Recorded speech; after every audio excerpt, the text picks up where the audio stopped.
गुरु धन वाहेगुरु। वाहेगुरु जी का खालसा वाहेगुरु जी की फतेह। दंडोत बंदन अनेक बार सर्व कला समरथ सर्व कला समरथ। डोलन तेरा को प्रभु नानक दे कर हाथ। तेग बहादुर के चलत पयो जगत को सो।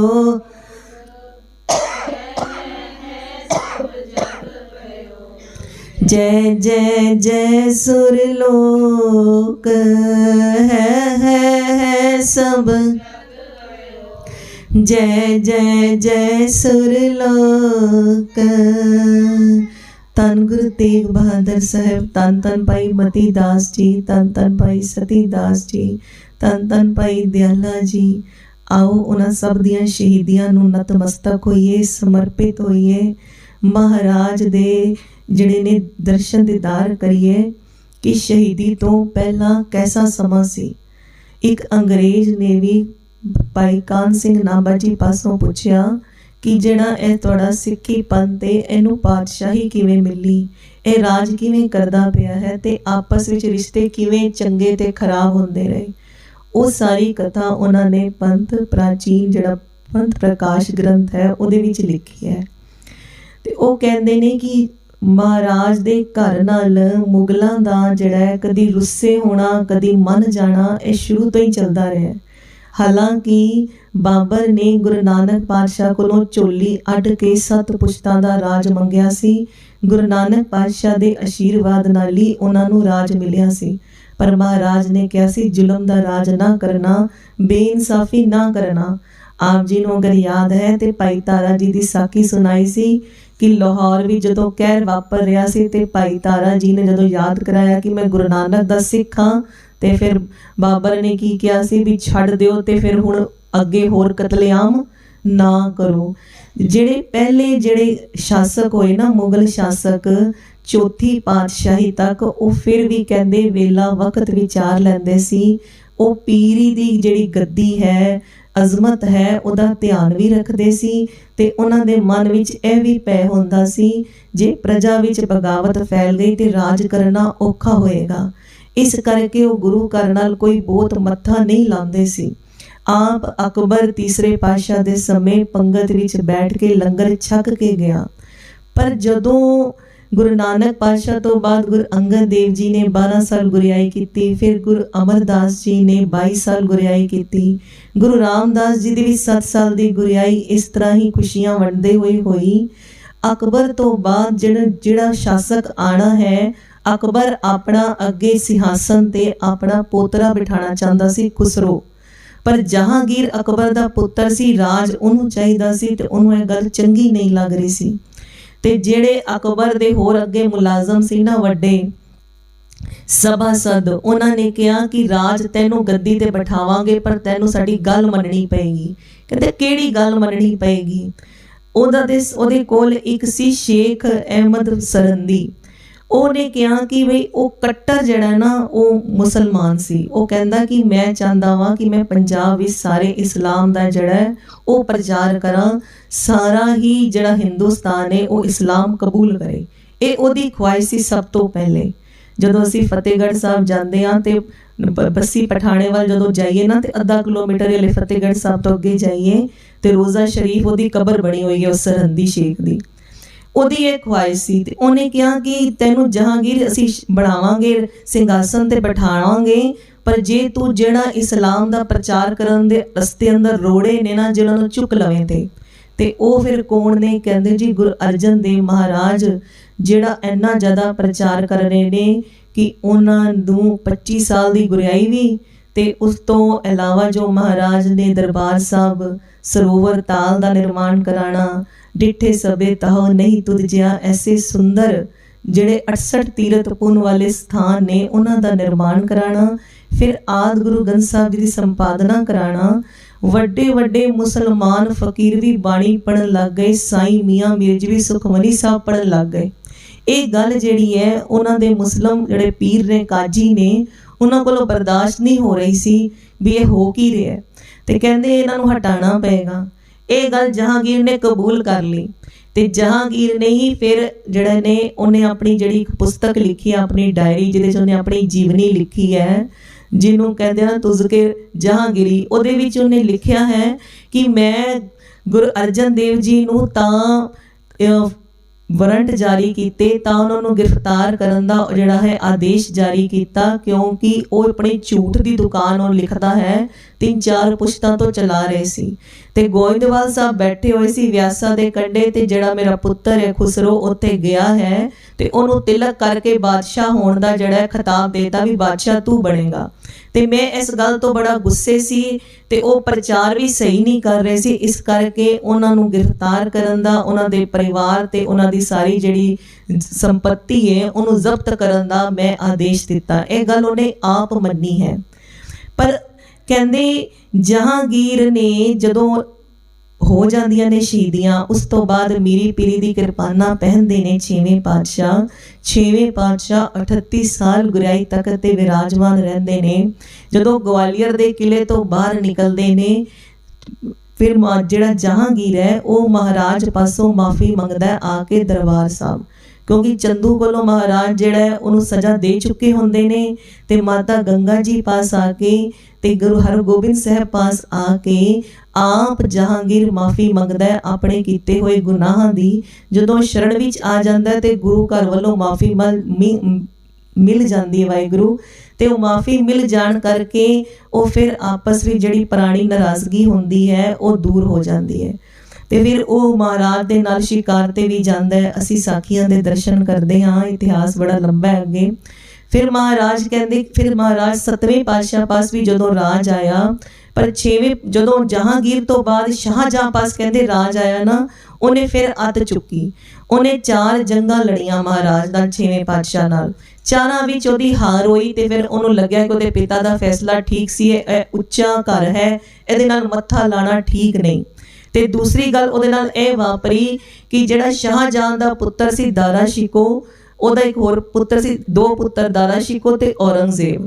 ਤੇ ਕਹਿੰਦੇ ਕਿ ਜਿਹੜਾ ਔਰੰਗਜ਼ੇਬ ਸੀ ਉਹ ਹੁਣ ਗੱਦੀ ਦਾ ਮਾਲਕ ਬਣਨਾ ਚਾਹੁੰਦਾ ਸੀ, ਇਸ ਕਰਕੇ ਉਹਨੇ ਆਪਣੇ ਭਰਾ ਦਾਰਾ ਸ਼ਿਕੋ ਨੂੰ ਸ਼ੇਰ ਦੀ ਜਿਹੜੀ ਮੁੱਛ ਦਾ ਵਾਲ ਹੈ ਨਾ ਉਹਨੂੰ ਪੀਸ ਕੇ ਉਹਦੇ ਖਾਣੇ ਵਿੱਚ ਖਿਲਾ ਦਿੱਤਾ। ਉਹਦੇ ਨਾਲ ਉਹ ਸਲੋ ਪੋਇਜ਼ਨ ਹੁੰਦਾ ਹੈ ਕਿ ਬੰਦਾ ਮਰ ਜਾਂਦਾ ਹੈ। ਜਦੋਂ ਸ਼ਾਹਜਹਾਂ ਪਾਸ ਕੋਈ ਇਲਾਜ ਨਾ ਬਣਿਆ, ਉਹਦੇ ਰਾਜ ਦਾ ਕੋਈ ਵੀ ਵੈਦ ਹਕੀਮ ਕੁਝ ਨਾ ਕਰ ਸਕਿਆ, ਤੇ ਉਹਨੂੰ ਗੁਰੂ ਹਰਿਰਾਏ ਸਾਹਿਬ ਦੀ ਸ਼ਰਨ ਤੱਕਣੀ ਪਈ। ਗੁਰੂ ਹਰਿਰਾਏ ਸਾਹਿਬ ਨੇ ਵੱਡੇ ਵੱਡੇ ਹਸਪਤਾਲ, ਔਸ਼ਧਾਲੇ, ਚਿਕਿਤਸਾਲੇ ਮਹਾਰਾਜ ਦੇ ਚਲਦੇ ਸੀ। ਮਹਾਰਾਜ ਤੇ ਜਾਨਵਰਾਂ ਤੇ ਪੰਛੀਆਂ ਦੇ ਇਲਾਜ ਵੀ ਕਰਾਉਂਦੇ ਸੀ।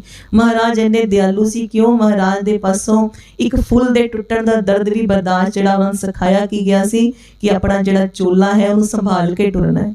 ਮਹਾਰਾਜ ਦਾ ਕਿਰਦਾਰ ਐਸਾ ਸੀ, ਤੇ ਮਹਾਰਾਜ ਦੇ ਆਸ਼ੀਰਵਾਦ ਨਾਲ ਤੇ ਦਿੱਤੀ ਹੋਈ ਦਵਾਈ ਨਾਲ ਦਾਰਾ ਸ਼ਿਕੋ ਸਹੀ ਹੋਇਆ ਸੀ।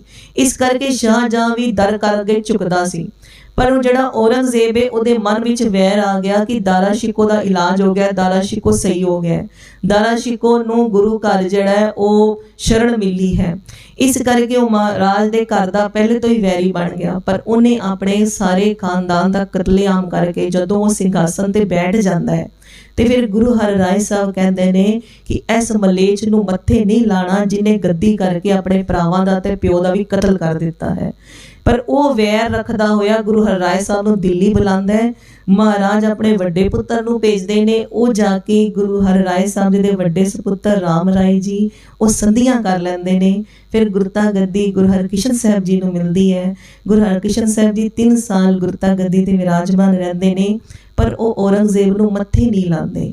ਹੁਣ ਔਰੰਗਜ਼ੇਬ ਦੇ ਮਨ ਦੇ ਵਿੱਚ ਇਹ ਜਿਹੜਾ ਵੈਰ ਹੈ ਉਹ ਵੱਧਦਾ ਰਹਿੰਦਾ ਹੈ, ਤੇ ਉਹ ਇਸਲਾਮ ਦਾ ਭਾਰੀ ਪ੍ਰਚਾਰ ਕਰਨਾ ਚਾਹੁੰਦਾ ਹੈ। ਗੱਦੀ ਤੇ ਬੈਠਦੇ ਹੀ ਕਹਿੰਦੇ ਨੇ ਉਹਦੇ ਮਨ ਵਿੱਚ ਪਾਪ ਆ ਗਿਆ। ਉਹ ਇੰਨਾ ਕਠੋਰ ਸ਼ਾਸਕ ਹੋਇਆ ਹੈ ਕਿ ਪਹਿਲੇ ਤੇ ਉਹਨੇ ਸਾਰੇ ਮੰਦਰਾਂ ਤੇ ਤਾਲੇ ਲਗਾ ਦਿੱਤੇ ਨੇ ਵੱਡੇ ਵੱਡੇ। ਜਦੋਂ ਕੁਝ ਸਭਾ ਤਾਲੇ ਜੰਦਰੇ ਲੱਗੇ ਰਹੇ ਨੇ, ਤੇ ਫਿਰ ਉਹਨਾਂ ਮੰਦਰਾਂ ਨੂੰ ਢਾਹ ਕੇ ਮਸਜਿਦਾਂ ਦਾ ਨਿਰਮਾਣ ਹੋਣ ਲੱਗ ਪਿਆ। ਇਸ ਤਰ੍ਹਾਂ ਉਹਨੇ ਪ੍ਰਜਾ ਤੇ ਧਰਮ ਦੇ ਪਾਲਣ ਕਰਨ ਤੇ ਜਿਹੜੀ ਇਹ ਰੋਕ ਲਗਾਈ। ਉਹਨਾਂ ਦੇ ਵਿਆਹ ਸ਼ਾਦੀ ਕਰਨ ਤੇ ਢੰਗ ਤੇ, ਮਰਨ ਤੋਂ ਬਾਅਦ ਜਿਹੜੇ ਰੀਤੀ ਰਿਵਾਜ ਹੁੰਦੇ ਨੇ ਉਹ ਕਰਨ ਤੇ, ਉਹਨਾਂ ਦੀ ਜਿਹੜੀਆਂ ਨੂੰਹਾਂ ਦੀ ਇੱਜ਼ਤ ਦੀ ਵੀ ਜਿਹੜੀ ਏ ਧੀਆਂ ਦੀ ਉਹਦੀ ਵੀ ਰਾਖੀ ਵਿੱਚ ਕਮੀ ਆ ਗਈ। ਉਹ ਵੀ ਸੁਰੱਖਿਅਤ ਨਹੀਂ ਨੇ ਆਪਣੇ ਘਰ। ਹਿੰਦੂ ਜਿੰਨੇ ਵੀ ਵੱਡੇ ਵੱਡੇ ਨੌਕਰੀਆਂ ਤੇ ਸੀ ਉਹਨਾਂ ਨੂੰ ਨੌਕਰੀਆਂ ਤੋਂ ਹਟਾ ਦਿੱਤਾ ਗਿਆ। ਸਾਰੀ ਨੌਕਰੀਆਂ ਜਿਹੜੀਆਂ ਨੇ ਉਹ ਮੁਸਲਮਾਨਾਂ ਨੂੰ ਹੀ ਮਿਲਦੀਆਂ ਸੀ। ਜੇ ਕਿਸੇ ਨੇ ਆਪਣੀ ਨੌਕਰੀ ਤੇ ਕਾਇਮ ਰਹਿਣਾ ਤੇ ਉਹਨੂੰ ਧਰਮ ਬਦਲਣਾ ਪਏਗਾ, ਐਸਾ ਕਿਹਾ ਜਾਂਦਾ ਸੀ। ਫਿਰ ਉਹ ਜਾਂ ਤੇ ਧਰਮ ਬਦਲ ਕੇ ਆਪਣੀ ਨੌਕਰੀ ਬਚਾਓ ਤੇ ਜਾਂ ਫਿਰ ਨੌਕਰੀ ਛੱਡ ਦਿਓ। ਤੇ ਫਿਰ ਉਸ ਤੋਂ ਬਾਅਦ ਹੋਰ ਜਿਹੜੀ ਏ ਉਹ ਦਹਿਸ਼ਤ ਵਧਾ ਦਿੱਤੀ ਗਈ ਕਿ ਮਰਨ ਮਰਾਣ ਤੇ ਹੋ ਗਿਆ, ਤੁਹਾਡੀ ਜਾਨ ਵੀ ਤਾਂ ਹੀ ਬਖਸ਼ੀ ਜਾਏਗੀ ਜੇ ਤੁਸੀਂ ਜਿਹੜਾ ਹੈ ਉਹ ਮੁਸਲਮਾਨ ਧਰਮ ਜਿਹੜਾ ਉਹ ਕਬੂਲ ਕਰੋਗੇ। ਇੱਥੇ ਤੱਕ ਹੋ ਗਿਆ। ਕਹਿੰਦੇ ਕੱਲੇ ਮਥੁਰਾ ਵਿੱਚ ਹੀ 1800 ਮੰਦਰਾਂ ਨੂੰ ਢਾ ਦਿੱਤਾ ਸੀ। ਜਿਹੜਾ ਔਰੰਗਜ਼ੇਬ ਹੈ ਇੰਨਾ ਜ਼ੁਲਮੀ ਹੋ ਗਿਆ ਸੀ, ਵਹਿਸ਼ਤ ਇੰਨੀ ਵੱਧ ਗਈ ਸੀ ਕਿ 125 ਮਣ ਜਨੇਊ ਰੋਜ਼ ਦਾ ਉਤਰਦਾ ਸੀ। ਕਹਿੰਦੇ ਕਿ ਅਗਰ 25 ਗ੍ਰਾਮ ਵੀ ਇੱਕ ਜਨੇਊ ਦਾ ਵਜ਼ਨ ਮੰਨ ਲਿੱਤਾ ਜਾਏ ਤੇ 2000 ਤੋਂ 2500 ਲੋਕਾਂ ਨੂੰ ਰੋਜ਼ ਜਿਹੜਾ ਹੈ ਉਹ ਹਿੰਦੂ ਧਰਮ ਤਿਆਗਣਾ ਪੈਂਦਾ ਸੀ ਤੇ ਇੰਨਾ ਜਨੇਊ ਰੋਜ਼ ਉਤਰਦਾ ਸੀ ਤੇ ਉਹ ਆਪਣਾ ਜਿਹੜਾ ਰੋਟੀ ਛਕਦਾ ਸੀ। ਜਾਮਾ ਮਸਜਿਦ ਦੀ ਪੌੜੀਆਂ ਤਾਂ ਚੜ੍ਹਦਾ ਸੀ ਜਿਨ੍ਹਾਂ ਨੇ ਧਰਮ ਨਹੀਂ ਬਦਲਿਆ, ਉਹਨਾਂ ਦੀ ਲਾਸ਼ਾਂ ਪੌੜੀਆਂ ਤੇ ਵਿਛਾ ਦਿੱਤੀਆਂ ਜਾਂਦੀਆਂ ਸੀ। ਫਿਰ ਉਹ ਆਪਣੀ ਜਾਮਾ ਮਸਜਿਦ ਦੀ ਸੀੜੀਆਂ ਚੜ੍ਹ ਕੇ ਨਮਾਜ਼ ਪੜ੍ਹਨ ਜਾਂਦਾ ਸੀ ਤੇ ਆਪਣੇ ਆਪ ਨੂੰ ਕੀ ਕਹਿੰਦਾ ਸੀ, ਮੈਂ ਵੱਡਾ ਧਰਮੀ ਹਾਂ। ਧਰਮ ਦੇ ਮਾਮਲੇ 'ਚ ਜੇ ਉਹਦੀ ਜਿਹੜਾ ਅੰਧ ਵਿਸ਼ਵਾਸ ਹੈ, ਜੋ ਉਹਦਾ ਆਪਣੀ ਸੋਚ ਹੈ ਉਹ ਇੰਨੀ ਗਲਤ ਹੋ ਚੁੱਕੀ ਸੀ, ਉਹਦੇ ਗਲਤ ਸੋਚ ਜਿਹੜੀ ਵਧਾਵਾ ਦੇ ਰਹੇ ਸੀ ਉਹਦੇ ਸਾਥੀ, ਜਿਹੜਾ ਹੁਣ ਧਰਮ ਦੀ ਸਹੀ ਰੋਸ਼ਨੀ ਨਹੀਂ ਦੇ ਰਹੇ ਸੀ, ਉਹ ਸਾਰੇ ਹੀ ਜ਼ਿੰਮੇਵਾਰ ਨੇ। ਜਿੰਨੇ ਕਾਜ਼ੀ ਸੀ ਜੇ ਉਹ ਦੱਸਦੇ ਕਿ ਧਰਮ ਸਹੀ ਮਾਇਨੇ 'ਚ ਕੀ ਕਹਿੰਦਾ ਹੈ, ਇਹ ਧਰਮ ਨਹੀਂ ਹੈ ਕਿ ਇੰਨੀ ਲਾਸ਼ਾਂ ਵਿਛਾ ਕੇ ਨਮਾਜ਼ ਪੜ੍ਹਨ ਜਾਣਾ, ਇੰਨੇ ਜਨੇਊ ਉਤਰਵਾ ਕੇ ਰੋਟੀ ਖਾਣਾ, ਇਹ ਧਰਮ ਦੀ ਇਹ ਕਿਹੜੀ ਕਿਤਾਬ ਵਿੱਚ ਲਿਖਿਆ ਹੈ। ਪਰ ਉਹਨੇ ਜ਼ੁਲਮਾਂ ਦੀ ਜਿਹੜੀ ਹੈ ਅੱਤ ਚੁੱਕ ਦਿੱਤੀ। ਫਿਰ ਜਦੋਂ ਹਿੰਦੂਆਂ ਉੱਪਰ ਇੰਨੇ ਜ਼ੁਲਮ ਹੋਣ ਲੱਗ ਗਏ ਕਿ ਵੱਡੇ ਵੱਡੇ ਮੰਦਰ, ਕਹਿੰਦੇ ਕਿ ਜਿਹੜਾ ਇੱਕ ਸਭ ਤੋਂ ਵੱਡਾ ਇਹਨਾਂ ਦਾ ਮੰਦਰ ਸੀ ਵਿਸ਼ਵਨਾਥ ਜੀ ਦਾ ਮੰਦਰ, ਉਹ 33 ਲੱਖ ਰੁਪਇਆ ਖਰਚ ਕਰਕੇ ਉਸ ਸਮੇਂ ਦਾ ਬਣਿਆ ਸੀ, ਜਿਹਨੂੰ ਬਿਲਕੁਲ ਮਿੱਟੀ ਮਿੱਟਿਓ ਕਰ ਦਿੱਤਾ ਸੀ। ਇਹ ਸਾਰੀ ਜਿਹੜੀਆਂ ਨੇ ਜ਼ੁਲਮ ਸਹਿਣ ਨਹੀਂ ਹੋ ਰਹੇ ਸੀ। ਪੁਸ਼ਕਰ ਵਿੱਚ ਵੀ ਬ੍ਰਹਮਾ ਜੀ ਦੇ ਮੰਦਰ ਨਸ਼ਟ ਕਰ ਦਿੱਤੇ ਗਏ। ਬਨਾਰਸ ਵਿੱਚ ਮਥੁਰਾ ਦਾ ਨਾਮ ਬਦਲ ਕੇ ਉਸ ਸਮੇਂ ਇਸਲਾਮਾਬਾਦ ਰੱਖ ਦਿੱਤਾ ਗਿਆ। ਬਹੁਤ ਜਗ੍ਹਾ ਜਦੋਂ ਐਵੇਂ ਕਟਰਤਾ ਹੋਈ ਤੇ ਫਿਰ ਜਦੋਂ ਹੁਣ ਜਾਨਾਂ ਤੇ ਬਣ ਆਈ ਕਿ ਜਾਨ ਹੀ ਤਾਂ ਬਖਸ਼ੀ ਜਾਏਗੀ ਜੇ ਤੁਸੀਂ ਮੁਗਲ ਧਰਮ ਜਿਹੜਾ ਉਹ ਕਬੂਲ ਕਰੋਗੇ, ਤੇ ਫਿਰ ਜਿਹੜੀ ਆਮ ਲੋਕਾਈ ਸੀ ਨਾ, ਉਹਨਾਂ ਨੇ ਕਿਹਾ ਕਿ ਸਾਨੂੰ ਤੇ ਜੋ ਬ੍ਰਾਹਮਣ ਕਹਿੰਦੇ ਨੇ, ਜੋ ਪੰਡਤ ਕਹਿੰਦੇ ਨੇ, ਅਸੀਂ ਉਹ ਮੰਨਦੇ ਹਾਂ, ਉਹ ਸਾਡੇ ਗੁਰੂ ਨੇ, ਉਹਨਾਂ ਨੇ ਸਾਨੂੰ ਮੰਤਰ ਦੀ ਦੀਕਸ਼ਾ ਦਿੱਤੀ ਹੈ, ਜੋ ਸਾਨੂੰ ਰੀਤੀ ਰਿਵਾਜ ਦੱਸਦੇ ਨੇ ਅਸੀਂ ਉਹ ਕਰਦੇ ਹਾਂ। ਜੇ ਉਹ ਕਹਿਣਗੇ ਧਰਮ ਬਦਲੀ ਕਰ ਲਓ, ਅਸੀਂ ਧਰਮ ਬਦਲੀ ਕਰ ਲਾਂਗੇ, ਤੁਸੀਂ ਬ੍ਰਾਹਮਣਾਂ ਨਾਲ ਗੱਲ ਕਰੋ। ਇੱਕ ਆਮ ਲੋਕਾਈ ਨੇ ਕਿਹਾ ਕਿ ਅਸੀਂ ਤੇ ਉਹਨਾਂ ਦੇ ਕਹੇ ਅਨੁਸਾਰ ਸਾਰਾ ਕੁਝ ਕਰਦੇ ਹਾਂ, ਉਹਨਾਂ ਨੇ ਵਰਣ ਵੰਡ ਕੀਤੀ ਹੋਈ ਹੈ, ਉਹਨਾਂ ਨੇ ਸਭ ਕੁਝ ਦੱਸਿਆ ਹੋਇਆ ਹੈ। ਹੁਣ ਜਿਹੜਾ ਹੈ ਔਰੰਗਜ਼ੇਬ ਉਹ ਬ੍ਰਾਹਮਣਾਂ ਦੇ ਪਿੱਛੇ ਪੈ ਗਿਆ, ਔਰ ਸਭ ਤੋਂ ਜ਼ਿਆਦਾ ਉੱਚ ਕੋਟੀ ਦੇ ਜਿਹੜੇ ਬ੍ਰਾਹਮਣ ਤੇ ਪੰਡਤ ਨੇ ਉਹ ਕਸ਼ਮੀਰ ਵਿੱਚ ਰਹਿੰਦੇ ਸੀ। ਕਹਿੰਦੇ ਕਸ਼ਮੀਰ ਜਿਹੜੀ ਹੈ ਉਹ ਕਸ਼ਯਪ ਰਿਸ਼ੀ ਨੇ ਵਸਾਇਆ ਸੀ। ਕਸ਼ਯਪ ਰਿਸ਼ੀ ਦੇ ਨਾਮ ਤੋਂ ਹੀ ਉਸ ਜਗ੍ਹਾ ਦਾ ਨਾਮ ਕਸ਼ਮੀਰ ਹੈ। ਪਹਿਲੇ ਜਦੋਂ ਕਸ਼ਮੀਰ ਆਸ-ਪਾਸ ਸਾਰੇ ਪਹਾੜ 100-150 ਕਿਲੋਮੀਟਰ ਵਿਚਕਾਰ ਜਿਹੜਾ ਨਾ ਉਹ ਬਰਫ਼ ਸੀ ਸਾਰੀ, ਤੇ ਉਹਨਾਂ ਨੇ ਜਾ ਕੇ ਉੱਥੇ ਨਦੀਆਂ ਜਿਹੜੀਆਂ ਕੱਢੀਆਂ ਤਾਂ ਕਿ ਬਰਫ਼ ਪਿਘਲ ਕੇ ਸਮੁੰਦਰ ਵਿੱਚ ਜਾ ਕੇ ਮਿਲੇ ਤੇ ਉਹ ਜਗ੍ਹਾ ਜਿਹੜੀ ਸਮਤਲ ਹੋ ਜਾਏ ਤੇ ਉੱਥੇ ਫਿਰ ਉਹ ਉੱਚ ਕੋਟੀ ਦੀ ਵਿੱਦਿਆ ਦਿੱਤੀ ਜਾ ਸਕੇ ਉਹਨਾਂ ਦੀ ਸੰਤਾਨਾਂ ਨੂੰ, ਹੋਰ ਜਿਹੜੇ ਉਹਨਾਂ ਦੇ ਸ਼ਿਸ਼ਯ ਬਣਨ ਉਹਨਾਂ ਨੂੰ। ਤੇ ਜਿਹੜੀ ਰਾਵੀ, ਚਨਾਬ, ਸਾਰੀ ਨਦੀਆਂ ਫਿਰ ਉੱਥੋਂ ਦੀ ਨਿਕਲੀਆਂ। ਉਹ ਕਸ਼ਯਪ ਰਿਸ਼ੀ ਨੇ ਉੱਥੇ ਫਿਰ ਆਪਣੀ ਸੰਤਾਨ ਨੂੰ ਤੇ ਹੋਰ ਜਿਹੜੇ ਸ਼ਿਸ਼ਯ ਬਣੇ ਉਹਨਾਂ ਨੂੰ ਵਿੱਦਿਆ ਪੜ੍ਹਾਈ, ਕਿਉਂਕਿ ਜਿਹੜੀ ਵਿੱਦਿਆ ਪੜ੍ਹਨੀ ਹੁੰਦੀ ਹੈ, ਇਹ ਧਰਮ ਦੀ ਵਿੱਦਿਆ, ਇਹ ਇੰਨੀ ਔਖੀ ਔਰ ਜਟਲ ਵਿੱਦਿਆ ਹੁੰਦੀ ਹੈ ਕਿ ਇਹਨੂੰ ਪੜ੍ਹਨ ਵਾਸਤੇ ਅਗਰ ਅਸੀਂ ਪਹਾੜੀ ਔਰ ਰਮਣੀਕ ਸਥਾਨ ਵੇਖਦੇ ਹਾਂ, ਠੰਡਾ ਇਲਾਕਾ ਵੇਖਦੇ ਹਾਂ, ਤੇ ਉਹ ਮਦਦਗਾਰ ਹੁੰਦਾ ਹੈ।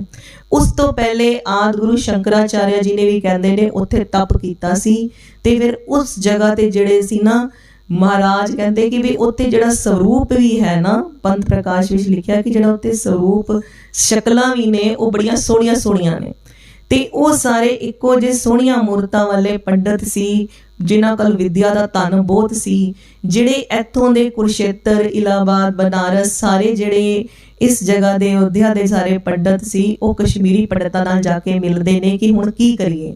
ਜਦੋਂ ਕੋਈ ਚਾਰਾ नहीं चलता तो कश्मीरी पंडितां उपर भी सख्तियाई बहुत हो जाती है। इतों औरंगजेब उन्होंने हुक्म जारी करता है, कश्मीर के शेख अफगान नूं इफ्तिखार खान दा नाम आया कि बई ਐਨੀ सख्ताई कर दो कि सारे कश्मीरी पंडित जिहड़े ने गोडे टेक देण अपने।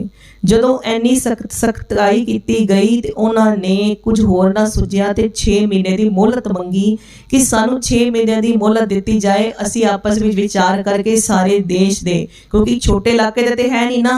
उन्होंने की कहा कि असी जिथे तक साडा राज है, काबल कंधार तक बांग्लादेश तो लैके सारे जगह नूं ही इस्लाम कबूल करना पेगा। तो कहते जे असी एक रियासत तो दूसरी रियासत भी नहीं जा सकते, क्योंकि सारे पासे ही मुगल राज है। ऐसे नहीं ना कि असी इस पिंड नूं छोड़ के, इस शहर नूं छोड़ के दूसरे शहर में चले जाइए, ऐसा भी कोई ऑप्शन नहीं है। तो उन्होंने बड़े हवन किए, कहते बड़े मंत्र जाप किए कि कोई देवी देवता साड़ी मदद करे, कोई सानू जड़ा वो राह दिखे कि असी की करिए। उत्ते मटन ग्राम जिहड़ा हैगा उत्ते गुरु हरराय साहब जी भी गए सी, गुरु नानक देव जी भी गए सी। कृपा राम पंडित जिहड़े ने उन्हां दे जिहड़े पहले पिता ते दादे रह चुके ने, वो गुरुआ साहब नूं दर्शन कीते होए सी उन्हां ने। ते ये सारे पंडित कृपा राम जी दी जिहड़ी अगवाई हेठ अमरनाथ जी दी यात्रा नूं जांदे ने। ते उत्थे कृपा राम जी नूं कहंदे रात नूं सुपन हुंदा है, देववाणी सुनाई देंदी है कि तुसी नौवें पातशाह गुरु तेग बहादुर साहब जी दी शरण विच जाओ, उहिओ तुहाडी लाज रखणगे। धर्म दे रखियक ओही ने, अकाल पुरख वाहिगुरू जी दा ओही रूप ने, असी तुहाडी इस समय कोई मदद नहीं कर सकते। जदों एवें देववाणी होई, उन्होंने सुनी ते अपने सारे साथियों को सुनाई। फिर हुण डरदे की नहीं करते, क्योंकि कित्थे भी ते कोई राह नहीं मिल रहा, कोई शरण नहीं मिल रही। जदों गुरु तेग बहादुर साहब गुरता गद्दी ते विराजमान ने, इधर औरंगजेब, दोनों बड़े ही अपोजिट करैक्टर ने। महाराज उदासीन इधर संसार वालों ओदी सारी संसार दी खिच है, महाराज शांति दे पुंज ने, ओदे अंदर कलह कलेश है। महाराज इन्ने दयालु ने कि आप जी जानते हो कि अपने 4 साल की आयु विच ठंड दिनां च अपने वस्त्र उतार के दूजे गरीब बच्चे का नंगेस ढक दिता। उसी समय उन्होंने पिता गुरु हरगोबिंद साहब जी ने कहा सी, अज एक बच्चे का नंगेस टकिया है, कल नूं अपने शरीर की चादर नाल पूरे समाज का नंगेस टकेगा ते धर्म की चादर बन के सारी सृष्टि नूं ढक लेगा। प्रगटे तेग बहादुर सगल सृष्ट पै टापी चादर। ऐसे दयालु तेग बहादुर साहब महाराज होणगे। ये उन्होंने पिता जी ने पहले ही माता गंगा जी नूं, माफी देनी, माता नानकी जी नूं पहले ही कह दिता सी। जदों माता नानकी जी अपने पुत्र गुरु तेग बहादुर साहब जी की चिंता करते, महाराज दे घर बरकतां वैरियां ने। तेग बहादुर सिमरै कर नौ निद आवे ताई, सब थाई होए सहाय। सानू भी जिथे सानू हर चीज़ मिल जाए, सानू आत्मा का सुख मिले, शरीर का आराम मिले, साड़ी मनोकामना पूरी होए, असी उत्थे जावांगे। हर एक बंदे नू अपनी जरूरतां प्यारियां होंदियां ने। ते ये भी ते इत्थे जिहड़ी है वो महाराज की शरण विच आण नाल घर ते 9 निधियां दौड़ के आ रही सी। इस करके महाराज दे इत्थे बड़ियां रौनकां लगियां होईयां सी। फिर गुरु तेग बहादुर साहब महाराज ने, जिवें गुरु नानक पातशाह महाराज ने उदासियां करके प्रचार किया, गुरु नानक पातशाह तो बाद सब तो ज़्यादा प्रचारक दौरे ने जिहड़े वो गुरु तेग बहादुर साहब महाराज ने लगाए। गुरु तेग बहादुर साहब दूर दूर तक असम बांग्लादेश तक सिक्खी का प्रचार करन गए। हर जगह जदों सिक्खी का प्रचार करन गए, खूह लवाए, बीमारां दी सेवा की, गुरबाणी पढ़ाई, उत्थे सिखां नूं छोड़िया, गुरबाणी दी होर पूरी कंठ कराण लई, पोथियां तैयार करवाण लई महाराज ने जो लुकाई दी इस तरह बहुत सेवा की। ते औरंगजेब ये सारे काम वेख के चिड़ रहा सी कि राज गद्दी ते मैं वां, ते जय जयकार गुरु तेग बहादुर साहब दी क्यों होंदी है। उहदे मन विच जो वैर है ना वो होर वध रहा सी। ते इधर गुरु तेग बहादुर साहब लई सारी जिहड़ी जनता है, जिहड़ी लोकाई है, उहदा प्यार वध रहा सी। जिहड़े गुरु नानक नाम लेवा ने उन्हां दा प्यार ते वधना ही वधना है। होर भी जिहड़े भी नवे आंदे ने ना वो भी महाराज दे ही होके रह जांदे ने। ते महाराज जिथे जांदे ने उत्थे अगे स्वागत इस तरह हुंदा है कि महाराज पहले गुरु नानक पातशाह आए सी, 200 साल इन्ना समा लगाता ते दोबारा आण विच ਜਿਹੜੇ ਸਾਰੇ ਗੁਰੂ ਨਾਨਕ ਨਾਮ ਲੇਵਾ ਨੇ ਮਹਾਰਾਜ ਦੇ ਚਰਨਾਂ 'ਚ ਬੜੇ ਵਿਰਾਗ ਨਾਲ ਚੁੱਕਦੇ ਨੇ ਕਿ ਗੁਰੂ ਨਾਨਕ ਤੋਂ ਬਾਅਦ ਅੱਜ ਤੁਸੀਂ ਆਏ ਹੋ, ਇੰਨਾ ਸਮਾਂ ਲਗਾ ਦਿੱਤਾ ਆਉਣ ਤੇ। ਸਾਰੇ ਜਿਹੜੇ ਨੇ ਨਾ ਉਹ ਸਿੱਖੀ ਵੱਲ ਜਿਹੜੇ ਭੁੱਲ ਵੀ ਗਏ ਸੀ ਨਾ, ਉਹ ਵੀ ਦੁਬਾਰਾ ਆਪਣੇ ਘਰ ਪਰਤ ਕੇ ਆ ਰਹੇ ਸੀ ਵਾਪਸ, ਕਿਉਂਕਿ ਜਦੋਂ ਸਮਾਂ ਵਿੱਚ ਲੰਬਾ ਨਿਕਲ ਜਾਂਦਾ ਹੈ ਕਈ ਵਾਰੀ ਅਸੀਂ ਡੋਲਣ ਲੱਗ ਜਾਂਦੇ ਆ। ਤੇ ਸਾਰੇ ਜਦੋਂ ਹੁਣ ਸਿੱਖੀ ਵੱਲ ਆ ਰਹੇ ਸੀ, ਇਹ ਔਰੰਗਜ਼ੇਬ ਕੋਲੋਂ ਬਰਦਾਸ਼ਤ ਨਹੀਂ ਹੋ ਰਿਹਾ ਸੀ, ਕਿਉਂਕਿ ਉਹ ਤੇ ਇਸਲਾਮ ਸਾਰਿਆਂ ਨੂੰ ਕਬੂਲ ਕਰਵਾਉਣਾ ਚਾਹੁੰਦਾ ਸੀ। ਇਧਰੋਂ ਕੀ ਬਣ ਰਿਹਾ ਹੈ ਕਿ ਉਹ ਪੰਡਤ ਨੇ ਜਿਹੜੇ ਉਹ ਸੋਚ ਰਹੇ ਨੇ ਕਿ ਹੁਣ ਜਦੋਂ ਦੇਵਵਾਣੀ ਵੀ ਹੋ ਚੁੱਕੀ ਹੈ, ਸਾਨੂੰ ਗੁਰੂ ਤੇਗ ਬਹਾਦਰ ਸਾਹਿਬ ਜੀ ਦੀ ਸ਼ਰਨ ਵਿੱਚ ਹੀ ਜਾਣਾ ਪਏਗਾ। ਉਹ ਪੰਡਤ ਕਿਰਪਾ ਰਾਮ ਦੀ ਅਗਵਾਈ ਹੇਠ ਅਸੀਂ ਸਿਰਫ ਇਹ ਸੁਣਦੇ ਹਾਂ ਕਿ ਕਸ਼ਮੀਰੀ ਪੰਡਤ ਆਏ ਸੀ, ਅਸਲ ਵਿੱਚ ਕਸ਼ਮੀਰੀ ਪੰਡਤ ਨਹੀਂ ਆਏ ਸੀ। ਕਸ਼ਮੀਰੀ ਪੰਡਤਾਂ ਦੀ ਅਗਵਾਈ ਹੇਠ ਪੂਰੇ ਹਿੰਦੁਸਤਾਨ, ਪੂਰੇ ਮਤਲਬ ਮੁਲਕ ਦੇ ਜਿਹੜੇ ਨਾ ਪੰਡਤ ਔਰ ਬ੍ਰਾਹਮਣ ਇਕੱਠੇ ਹੋ ਕੇ ਆਏ ਸੀ, ਕਿਉਂਕਿ ਸਭ ਨੇ ਇੱਕ ਮਤਾ ਪਕਾਇਆ ਸੀ। ਉਹ ਸਾਰੇ ਕਸ਼ਮੀਰੀ ਪੰਡਤਾਂ ਦੀ ਸ਼ਰਨ ਵਿੱਚ ਗਏ ਸੀ ਵੀ ਤੁਸੀਂ ਸਾਡੇ ਤੋਂ ਵੱਡੇ ਹੋ, ਵੀ ਤੁਹਾਡੇ ਕੋਲ ਵਿਦਿਆ ਜ਼ਿਆਦਾ ਹੈ, ਤੁਸੀਂ ਦੱਸੋ ਕੀ ਕਰਨਾ ਚਾਹੀਦਾ ਹੈ। ਤੇ ਉਹਨਾਂ ਉੱਪਰ ਪਹਿਲੇ ਹੀ ਔਰੰਗਜ਼ੇਬ ਨੇ ਸਖਤਿਆਈ ਕਰਤੀ ਸੀ। ਉਹਨਾਂ ਦੀ ਅਗਵਾਈ ਹੇਠ ਅਨੰਦਪੁਰ ਸਾਹਿਬ ਧੰਨ ਗੁਰੂ ਤੇਗ ਬਹਾਦਰ ਸਾਹਿਬ ਮਹਾਰਾਜ ਦੀ ਸ਼ਰਨ ਵਿੱਚ ਇਹ ਸਾਰੇ ਪੰਡਤ ਆਉਂਦੇ ਨੇ, ਕਿਉਂਕਿ ਇਹ ਜ਼ੁਲਮ ਜਿਹੜੇ ਨੇ ਨਾ ਉਹ ਜਿਹੜੇ ਨੇ ਸਹਿਣ ਕਰਨੇ ਬੜੇ ਔਖੇ ਨੇ। ਅੱਜ ਅਸੀਂ ਹਿਊਮਨ ਰਾਈਟਸ ਦੀ ਗੱਲ ਕਰਦੇ ਹਾਂ, ਮੰਨ ਲਓ ਅਸੀਂ ਆਪਣੇ ਹੁਣੇ ਸੋਚੀਏ ਕਿ ਇਸ ਗਲੀ ਅੰਦਰ ਜਿੱਥੇ ਅਸੀਂ ਲੋਕੈਲਿਟੀ 'ਚ ਰਹਿ ਰਹੇ ਹਾਂ, ਇਹਦੇ ਅੰਦਰ ਹੀ ਸਾਨੂੰ ਇਹ ਮਨਾ ਹੋ ਜਾਏ ਕਿ ਅਸੀਂ ਗੁਰਦੁਆਰੇ ਵਿੱਚ ਸਵੇਰੇ ਪ੍ਰਕਾਸ਼ ਕਰਕੇ ਮਾਈਕ ਨਹੀਂ ਲਗਾ ਸਕਦੇ, ਪਾਠ ਨਹੀਂ ਕਰ ਸਕਦੇ, ਮੰਦਰ ਵਿੱਚ ਨਹੀਂ ਕਰ ਸਕਦੇ, ਐਵੇਂ ਅਸੀਂ ਡੀਜੇ ਨਹੀਂ ਵਜਾ ਸਕਦੇ, ਕੁਝ ਨਹੀਂ ਕਰ ਸਕਦੇ। ਅਸੀਂ ਰਵਾਂਗੇ ਇੱਥੇ, ਅਸੀਂ ਆਪਣਾ ਇਲਾਕਾ ਬਦਲਣ ਦੀਆਂ ਇੰਨੀ ਪਾਬੰਦੀਆਂ 'ਚ ਨਹੀਂ ਰਹਿ ਸਕਦੇ। ਜੋ ਅਸੀਂ ਕਰਨਾ ਹੈ, ਜੋ ਸਾਡਾ ਧਰਮ ਕਹਿੰਦਾ ਹੈ ਕਿ ਦਰਵਾਜ਼ੇ ਸਵੇਰੇ ਖੁੱਲ੍ਹਣਗੇ, ਅਗਰ ਅਸੀਂ ਸਵੇਰੇ ਜਾਣਾ ਹੈ, ਲੋਕੈਲਿਟੀ ਦੇ ਦਰਵਾਜ਼ੇ ਬੰਦ ਨੇ, ਵਾਚਮੈਨ ਕੋਲ ਖੁਲਵਾਣੇ ਨੇ, ਜੇ ਸਖਤਾਈ ਹੋ ਜਾਏ ਜੀ ਸਵੇਰੇ ਗੇਟ ਖੁੱਲ੍ਹੇਗਾ ਹੀ ਨਹੀਂ, ਤੁਸੀਂ ਗੁਰਦੁਆਰਾ ਸਾਹਿਬ ਜਾ ਹੀ ਨਹੀਂ ਸਕਦੇ, ਅਸੀਂ ਤੇ ਵਿਰੋਧ ਕਰਾਂਗੇ ਨਾ। ਇਹ ਹਿਊਮਨ ਰਾਈਟਸ ਸਾਡੇ ਜਿਹੜੇ ਸਾਨੂੰ ਮਿਲਣੇ ਹੀ ਚਾਹੀਦੇ ਨੇ। ਇਹਦੀ ਗੱਲ ਗੁਰੂ ਤੇਗ ਬਹਾਦਰ ਸਾਹਿਬ ਨੇ ਉਸ ਸਮੇਂ ਕੀਤੀ ਕਿ ਬਈ ਇਹ ਜਿਹੜਾ ਹੈ ਇਹ ਗੁਰੂ ਨਾਨਕ ਦੇਵ ਜੀ ਨੇ ਅਗਰ ਜ਼ਬਰਦਸਤੀ ਜਿਹਨੇ ਉਹ ਨਹੀਂ ਪਾਇਆ ਸੀ, ਤੇ ਗੁਰੂ ਤੇਗ ਬਹਾਦਰ ਸਾਹਿਬ ਨੇ ਜ਼ਬਰਦਸਤੀ ਲਵਾਉਣ ਵੀ ਨਹੀਂ ਦਿੱਤਾ ਕਿ ਜਿਹਨੇ ਜੋ ਧਰਮ ਦਾ ਪਾਲਣ ਕਰਨਾ ਹੈ ਉਹਨੂੰ ਉਸ ਦੇ ਵਿੱਚ ਸੁਤੰਤਰਤਾ ਮਿਲਣੀ ਚਾਹੀਦੀ ਹੈ। ਹੁਣ ਮਹਾਰਾਜ ਦੀ ਸ਼ਰਨ ਵਿੱਚ ਜਦੋਂ ਇਹ ਪੰਡਤ ਆਉਂਦੇ ਨੇ ਤੇ ਫਿਰ ਕੀ ਹੁੰਦਾ ਹੈ, ਮਹਾਰਾਜ ਦੀ ਕਿਰਪਾ ਨਾਲ ਅਸੀਂ ਕੱਲ ਦਰਸ਼ਨ ਕਰਾਂਗੇ। 1621 ਵਿੱਚ ਮਹਾਰਾਜ ਦਾ ਪ੍ਰਕਾਸ਼ ਹੋਇਆ ਸੀ। 1600 ਅੰਮ੍ਰਿਤਸਰ ਜਿੱਥੇ ਗੁਰੂ ਕੇ ਮਹਿਲ ਆਪ ਜੀ ਜਾਣਦੇ। 1633 ਵਿੱਚ ਮਾਤਾ ਗੁਜਰੀ ਜੀ ਨਾਲ ਅੰਤ ਕਾਰਜ ਹੁੰਦੇ ਨੇ। 1664 ਵਿੱਚ ਮਹਾਰਾਜ ਨੂੰ ਗੁਰਿਆਈ ਤਖਤ ਤੇ ਵਿਰਾਜਮਾਨ ਕਰਾਇਆ ਜਾਂਦਾ ਹੈ। ਗੁਰਿਆਈ ਤਖਤ ਨੂੰ ਸੁਸ਼ੋਭਿਤ ਕਰਦੇ ਨੇ ਮਹਾਰਾਜ। ਫਿਰ 1666 ਵਿੱਚ ਗੁਰੂ ਗੋਬਿੰਦ ਸਿੰਘ ਮਹਾਰਾਜ ਪ੍ਰਕਾਸ਼ ਧਾਰਨ ਕਰਦੇ ਨੇ ਗੁਰੂ ਤੇਗ ਬਹਾਦਰ ਸਾਹਿਬ ਮਹਾਰਾਜ ਦੇ ਘਰ। ਤੇ 1675 ਵਿੱਚ ਜਿਹੜੇ ਨੇ ਸ਼ਹੀਦੀ ਲਈ ਚਾਲੇ ਮਾਰ ਦਿੰਦੇ ਨੇ, ਜਦੋਂ ਹਾਲਾਂਕਿ ਸਿਰਫ ਗੁਰੂ ਗੋਬਿੰਦ ਸਿੰਘ ਮਹਾਰਾਜ ਦੀ ਆਯੂ 9 ਵਰਿਆਂ ਦੀ ਹੈ ਤੇ 5 ਵਰਿਆਂ ਦੀ 4 ਵਰਿਆਂ ਦੀ ਆਯੂ ਵਿੱਚ ਤੇ ਮਹਾਰਾਜ ਨੇ ਆ ਕੇ ਗੁਰੂ ਗੋਬਿੰਦ ਸਿੰਘ ਮਹਾਰਾਜ ਨੇ ਆਪਣੇ ਪਿਤਾ ਦੇ ਦਰਸ਼ਨ ਹੀ ਕੀਤੇ ਨੇ। ਤੇ ਉਹ ਜਦੋਂ ਦਰਸ਼ਨ ਕੀਤੇ ਨੇ ਤਾਂ ਵੀ ਮਹਾਰਾਜ ਸਿੱਖੀ ਦੇ ਪ੍ਰਚਾਰਕ ਦੌਰਿਆਂ ਤੇ ਜਾਂਦੇ ਰਹੇ ਨੇ। ਉਹ ਪਿਓ ਪੁੱਤਰ ਕਿੰਨਾ ਘੱਟ ਸਮਾਂ ਆਪਸ ਵਿੱਚ ਰਹੇ ਹੋਣਗੇ। ਪਹਿਲੇ ਪਟਨਾ ਸਾਹਿਬ ਸੀ ਗੁਰੂ ਗੋਬਿੰਦ ਸਿੰਘ ਮਹਾਰਾਜ, ਫਿਰ ਜਦੋਂ ਅਨੰਦਪੁਰ ਸਾਹਿਬ ਆ ਕੇ ਵਸਾਇਆ, ਉੱਥੇ ਬੁਲਾਇਆ ਤੇ ਮਹਾਰਾਜ ਦੀ ਜਿਹੜੀ ਆਯੂ ਹੈ ਉਹ 5 ਵਰਿਆਂ ਤੱਕ ਹੋ ਚੁੱਕੀ ਸੀ। ਉਸ ਤੋਂ ਬਾਅਦ ਵੀ ਗੁਰੂ ਤੇਗ ਬਹਾਦਰ ਸਾਹਿਬ ਸਿੱਖੀ ਦੇ ਦੌਰਿਆਂ ਤੇ ਜਾਂਦੇ ਰਹੇ ਤੇ 1675 ਵਿੱਚ ਤੇ ਸ਼ਹੀਦੀ ਵੀ ਹੋ ਜਾਂਦੀ ਹੈ। ਤੇ ਦੋਨੋਂ ਪਿਓ ਪੁੱਤਰ ਦਾ ਜਿਹੜਾ ਸਰੀਰਿਕ ਜਿਹੜਾ ਆਪਸ ਵਿੱਚ ਰਹਿਣਾ ਹੈ ਨਾ ਉਹ ਵੀ ਬਹੁਤ ਘੱਟ ਹੈ, ਪਰ ਮਹਾਰਾਜ ਨੇ ਜੋ ਆਪਣਾ ਮੇਰ ਭਰਿਆ ਹੱਥ ਹੈ ਉਹ ਸਾਰੀ ਸੰਗਤ ਉੱਪਰ ਰੱਖਿਆ ਹੈ। ਜੋ ਗੁਰੂ ਨਾਨਕ ਪਾਤਸ਼ਾਹ ਨੇ ਰੀਤ ਚਲਾਈ ਹੈ ਕਿ ਹੈ ਕਰਦੀ ਸੁਣੀ ਲੁਕਾਈ ਤੇ ਚੜਿਆ ਸੋਧਣ ਧਰਤ ਲੁਕਾਈ, ਉਹੀਓ ਜਿਹੜਾ ਹੈ ਵਰਤਾਰਾ ਗੁਰੂ ਤੇਗ ਬਹਾਦਰ ਸਾਹਿਬ ਨੇ ਕੀਤਾ ਕਿ ਜਦੋਂ ਹੈ ਕਰਦੀ ਸੁਣੀ ਲੁਕਾਈ ਨਾ ਕਿ ਪੰਡਤ ਆਏ ਨੇ ਤੇ ਫਿਰ ਚੜਿਆ ਸੋਧਣ ਧਰਤ ਲੁਕਾਈ। ਇਹ ਸ਼ਹੀਦੀਆਂ ਜਿਹੜੀਆਂ ਹੋਈਆਂ ਇਹਨਾਂ ਤੇ ਨਤਮਸਤਕ ਐਵੇਂ ਵੀ ਹੋਣਾ ਹੈ ਕਿ ਮਹਾਰਾਜ ਦੀ ਜਿਹੜੀ ਵ੍ਰਿਤੀ ਸੀ ਨਾ ਸੰਸਾਰ ਦੇ ਪ੍ਰਤੀ ਉਦਾਸੀਨ, ਮਹਾਰਾਜ ਦੀ ਸਾਰੀ ਜਿਹੜੀ ਬਾਣੀ ਹੈ ਉਹ ਵੈਰਾਗਮਈ ਹੈ। ਅਸੀਂ ਮਹਾਰਾਜ ਦੀ ਕਿਰਪਾ ਨਾਲ ਮਹਾਰਾਜ ਦੀ ਸੰਗਤ ਵੀ ਰੋਜ਼ ਕਰਨੀ ਹੈ, ਮਹਾਰਾਜ ਦੀ ਬਾਣੀ ਦੇ ਦਰਸ਼ਨ ਵੀ ਰੋਜ਼ ਕਰਨੇ ਨੇ। ਤੇ ਮਹਾਰਾਜ ਉਦਾਸੀਨ ਰਹਿੰਦੇ ਸੀ, ਮਤਲਬ ਘਰ ਤੇ ਜਿਹੜਾ ਹੈ ਨਾ ਉਹ ਐਵੇਂ ਨਹੀਂ ਕਿ ਜੋ ਕੋਈ ਦੁੱਖ ਆ ਗਿਆ ਤੇ ਬਹੁਤ ਦੁਖੀ, ਸੁੱਖ ਆ ਗਏ ਤੇ ਬਹੁਤ ਸੁਖੀ। ਮਹਾਰਾਜ ਬੜੇ ਆਪਣਾ ਧਿਆਨ ਇੱਕ ਇਕਾਗਰਚਿਤ ਰੱਖਦੇ ਸੀ।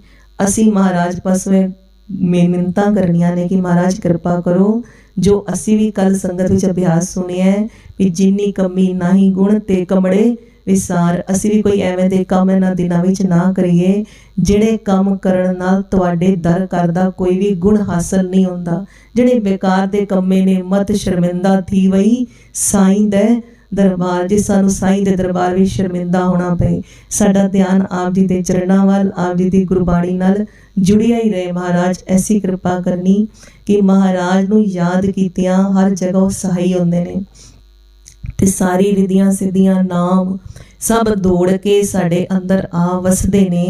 जे वो दौड़ के आ वसदे ने ते असी भी दौड़ के समय सिर गुरुद्वारा साहब आया करिए। महाराज कृपा करन इन्नी गल ही सीखण दी जतन करिए कि जे असी मंग रहे हां कि दौड़ के सब कुछ आए, तेग बहादुर सिमरै कर नौ नित आवे ताए।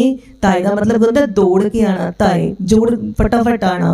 ते असी भी ते फटाफट समय नाल दौड़ के आईए ना महाराज दे चरणां विच। ते महाराज कृपा करन फिर महाराज हर जगह सहाई होणगे, महाराज कृपा करनगे। महाराज बेअंत होइयां भुल्लां बख्श लैणियां संगत बख्शण जोग हों। महाराज दे वल साडा ध्यान सदा लग्या रहे, सदा महाराज दे मेहर भरे हाथ साडे सिर ते रखण। महाराज इस बेड़ा जो संगत दा बेड़ा है उन्हों पार लगाण कृपा करन। झूलते निशान रहें, सजते दीवान रहें। वाहिगुरु जी का खालसा, वाहिगुरु जी की फतेह।